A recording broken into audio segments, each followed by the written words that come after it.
E aí pessoal, beleza? Bem-vindos a mais um resumão da lição. Aqui você encontra toda semana um resumo da lição dos adolescentes. Nessa temporada, nós estamos estudando a história de pessoas que literalmente foram provados pelo fogo. Estamos sendo lembrados o tempo todo de que a história da igreja está sendo escrita e que a gente é parte dessa história. Ou seja, a gente está escrevendo uma história que já sabemos que vai terminar bem.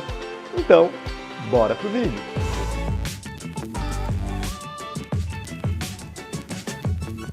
Semana passada, nós vimos que Jesus tinha antecipado para os discípulos como o Templo de Jerusalém ia ser destruído. E tudo aconteceu exatamente como Jesus tinha dito. É desse jeito que é por quê? Por estar atenta ao que Jesus tinha dito, a igreja sobreviveu e ficou firme, apesar das dificuldades.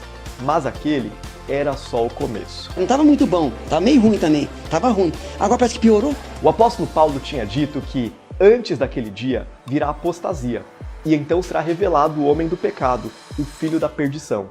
Este se opõe e se exalta acima de tudo que se chama Deus ou é objeto de adoração, a ponto de se assentar no santuário de Deus, proclamando que ele mesmo é Deus.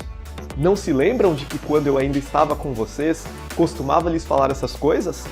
E agora, vocês sabem o que o está detendo, para que ele seja revelado no seu devido tempo. A verdade é que o mistério da iniquidade já está em ação, restando apenas que seja afastado aquele que agora o detém. E não demorou muito para que o filho da perdição se revelasse. A igreja, que tinha sido fortemente perseguida, agora ia ser enganada. Para fazer isso, os inimigos da igreja só precisavam de uma coisa: que os cristãos deixassem a Bíblia de lado. Aliás, cadê a sua Bíblia? Oi, não saia sem a Bíblia, minha irmã. Não saia sem a Bíblia, jamais. Saia sem a Bíblia, jamais. Quem tá com a Bíblia tá seguro. Quem deixa a Bíblia de lado tá a um passo de cair. É o Dorinho. Oi! Oi! Pode deixar. O livro Os Resgatados nos diz que Satanás sabia muito bem que foram as Sagradas Escrituras que capacitaram o Salvador a resistir a seus ataques. A cada investida, Cristo lhe apresentava o escudo da verdade eterna, dizendo: está escrito. Para que Satanás mantenha seu controle sobre o povo e estabeleça a autoridade, ele deve manter as pessoas em ignorância quanto à Bíblia.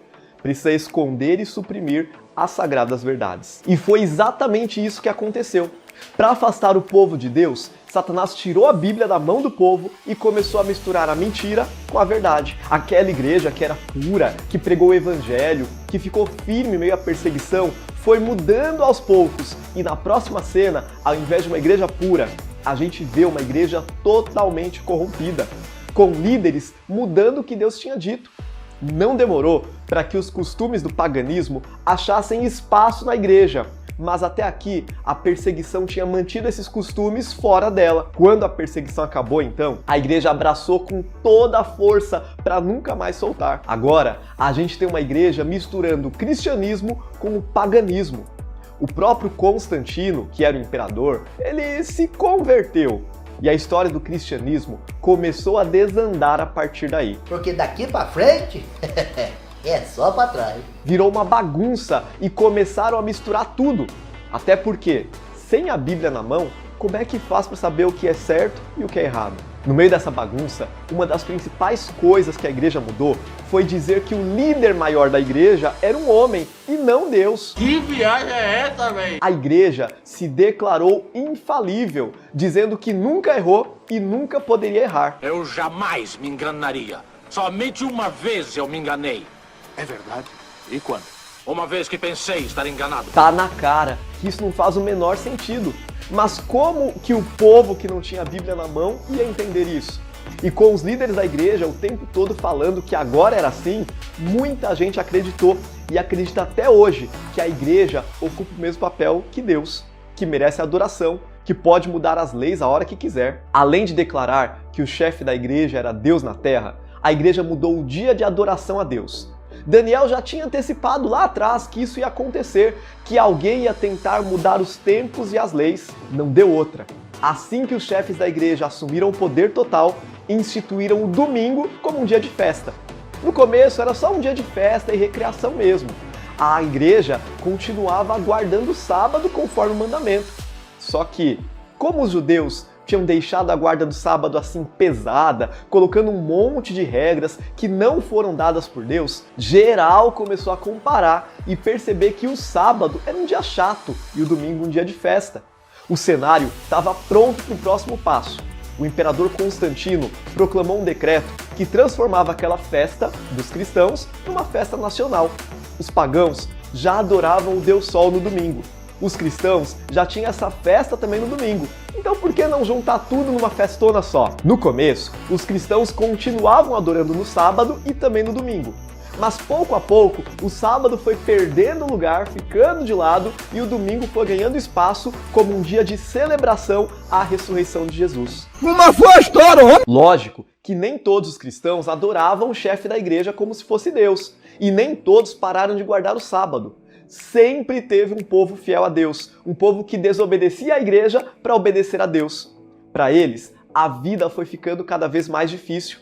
No sexto século, o bispo de Roma foi proclamado o cabeça de toda a igreja, e então começaram os 1260 anos.